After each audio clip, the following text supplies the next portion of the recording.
really good to get out here. It was last year in December. Of course, travel's a little more difficult with all the COVID-19 restrictions, but it really puts things in context. There's a lot going on here, even with all the excitement at Combat, which is where I'll be next week. Still a pretty amazing project here at Silver Hill. So S9 wasn't randomly located. If you'll remember, we had grab samples at that location with 6% copper and I think 100 grams silver. What we were sampling there was what looked like disturbed ground. It looked like there had been some historic mining in the area, and we followed that up with a drill hole in the trench, and have found the extension to the mineralization.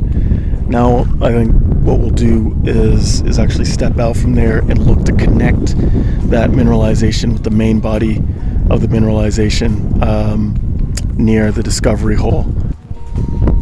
Here, just to put things in context, here we are. This is near the site of hole S9, which I think hit 45 meters at around 1% copper at depth, probably parallel to the actual structure now that we see it. But we're about 2.5 kilometers away from the discovery hole, which is way in the distance over there. Just a view of the trench. You can see the rock that was mucked out of the trench, all stained green with malachite. There's lots of copper here in the system.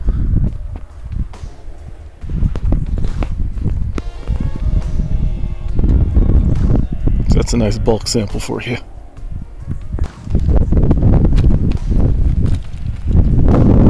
So this is what came out of the trench.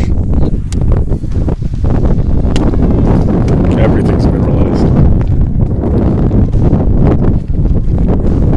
So, mainly malachite.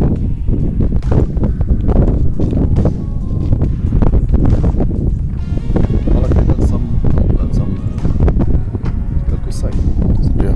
On the middle of the trench. Right.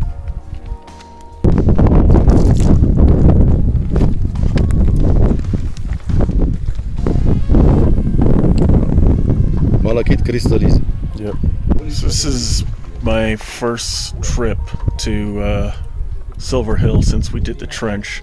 The trench we reported back in March, which I believe was 13 meters at about 4% copper, with some good silver grades and some cobalt hits.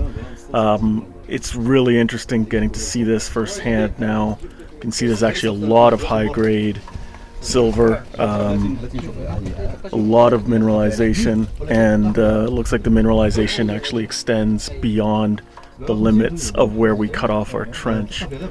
So there's still a lot more to learn from this work here.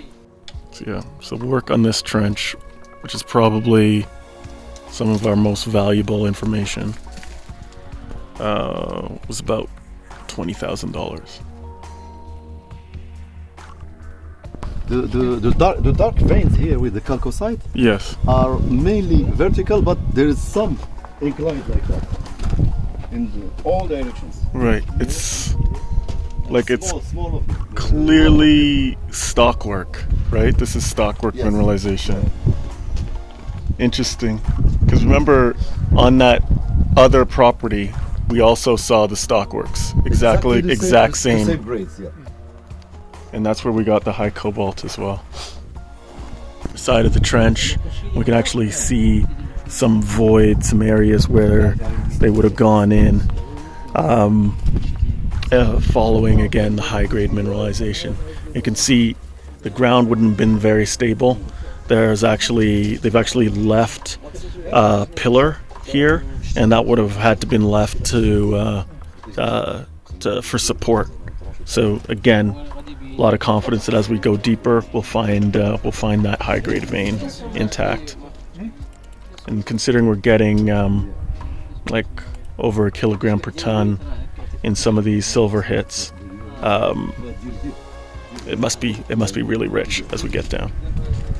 One of the most interesting things that we learned in this trench was, as we found, like what I've got behind me. This is an old shaft. Would have been a high-grade vein that the ancient workers would have worked on, and went down into the ground looking for this mineral.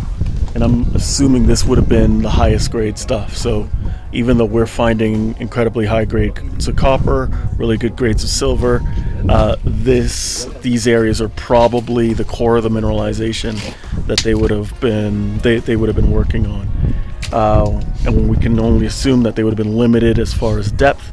And as we go deeper, we'll find this vein intact. Little feature of the mineralization is we're finding in the stockworks these boudins. Like this is like an artifact of